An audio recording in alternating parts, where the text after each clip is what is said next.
Broadcasting from Manhattan Beach and the World Wide Web, you're listening to CHSR, HealthyLife.net. But right now, let's get to our guest. We have with us Dr. Asaka Janandasa, and he's author of Flying Penguins.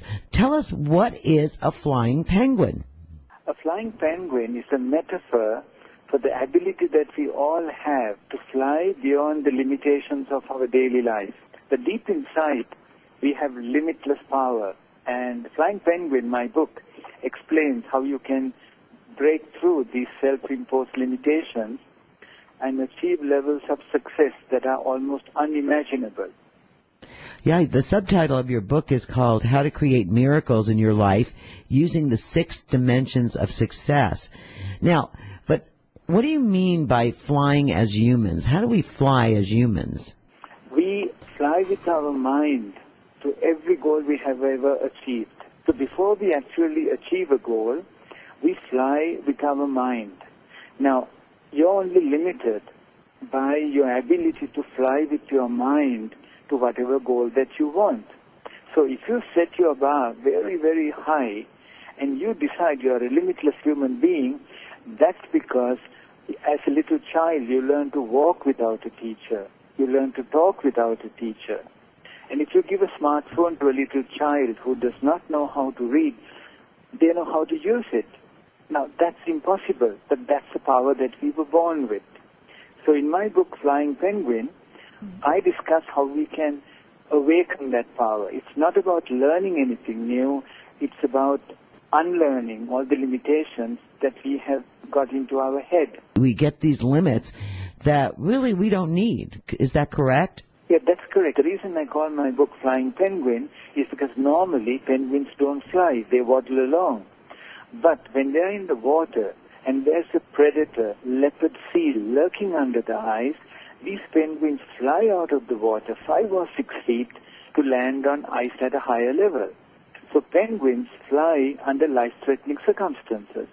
Then I realized that we do the same thing. You hear of a mother lifting an incredibly heavy weight to free a child trapped under it.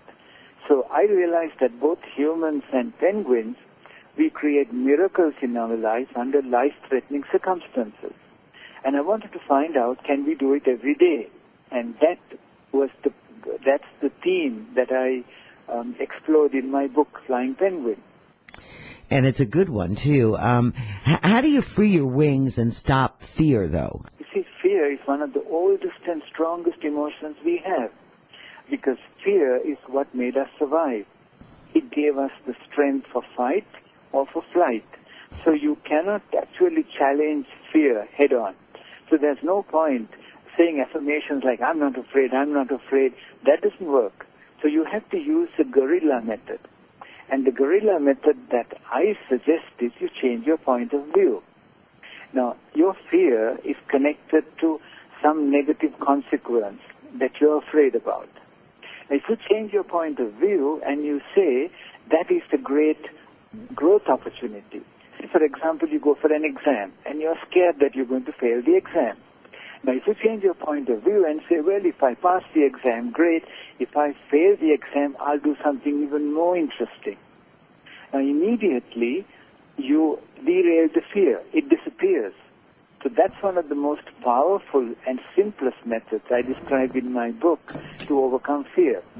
Right. And, it's really interesting that when you change a negative into a positive, it takes the power away. When you don't fear, it doesn't have a root. Now, there's another technique you can use to overcome fear, and that is you can use your body to change your emotion. So a second technique I described in my book, Flying Penguin, whenever you feel fear, you stand tall, take a deep breath into your abdomen, and clench one of your fists. This is amazing.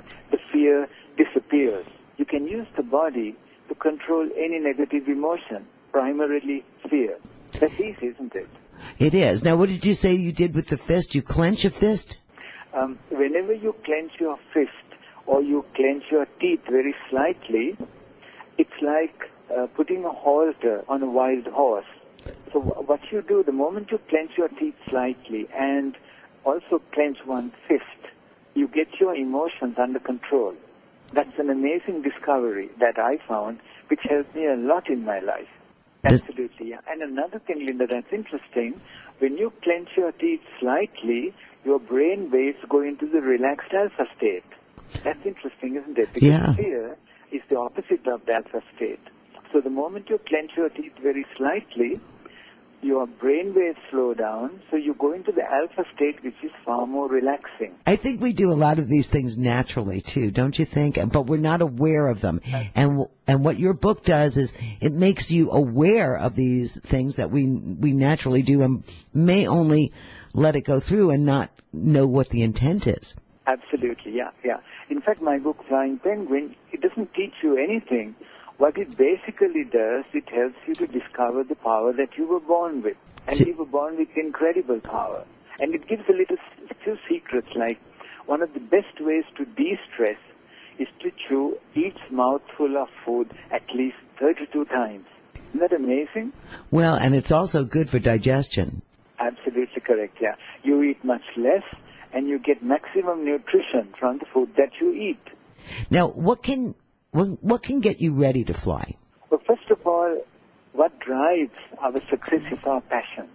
So in the 6 dimensions of success that I describe in my book, which are heart, mind, body, passion, focus, and health, the primary driver is passion. It is the fire. If you don't have passion, it's like having a racing car, but your gas tank is empty. So if you are passionate about things, then you want to fly way beyond the limitations of your life. That is the starting point. That's what gives you the motivation to get out of your comfort zone and do things that are risky. And it really excites you, because doing something risky for a passionate person, it's a very exciting thing, isn't it? Yes. The only suggestion that I have is that you make sure it's a calculated risk. Absolutely correct, yes. Yeah. So that's why the passion has to be balanced with heart and mind. So heart gives you intuitive wisdom. You kind of sense, this is a good thing to do, or is it a stupid thing to do? And the mind helps you to have the analytical skills to work out whether this is a goal, is it worth achieving, and is it worth the price you're going to pay for it. So you kind of, using your heart chakra and your mind, you fly to that destination, wherever you want to fly, then you look back to realize, hey, was it worth it? Was it worth the price that I paid for it? And that's why the 6 dimensions have to be carefully balanced. Now, what are some flying skills, and how do you develop them? Flying skills is like the result of a sextet. You have 6 musical instruments playing a concerto. Now, every instrument has a role to play, but they have to be well balanced in order to produce a great work of art. So for you to fly beyond the limitations of your daily life and reach an extraordinary level of success, you have to develop all 6 dimensions of success, which are heart, mind, body, passion, focus, and health. Now, very few people talk about health. You can't fly if your body is falling apart and if your health is not too good. So that's why I brought those dimensions, which are very often ignored. Another thing why flying is a very good metaphor for what I cover in my book. See, when you're flying, you can't suddenly stop.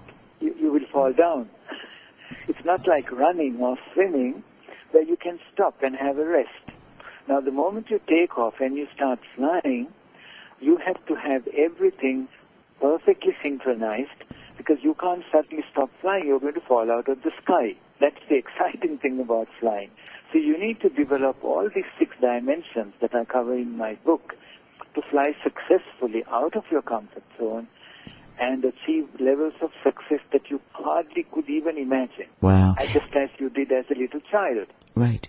Now, in your book, you also talk about using a flight training schedule. What is that? When we want to acquire new habits, if you do something every day, let's say for at least 21 days, that's not a rigid rule, but if you do something continuously for about 3 weeks, then it becomes part of your daily ritual.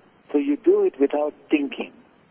So many of the little exercises that I give in my book, Flying Penguin, And even some of the things we discussed, Linda, like chewing each mouthful 32 times, if you do that every day, that constitutes a training schedule.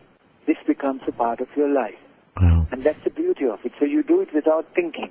That's great. And everyone, please, Flying Penguin by Dr. Asaka Namal Jinandasa. Wonderful book, easy to understand, and filled with things that can help your life. So go get it. Thank you, Dr. Asaka Jinandasa. Thank you, Linda. It has been a great pleasure talking to you. And the same here.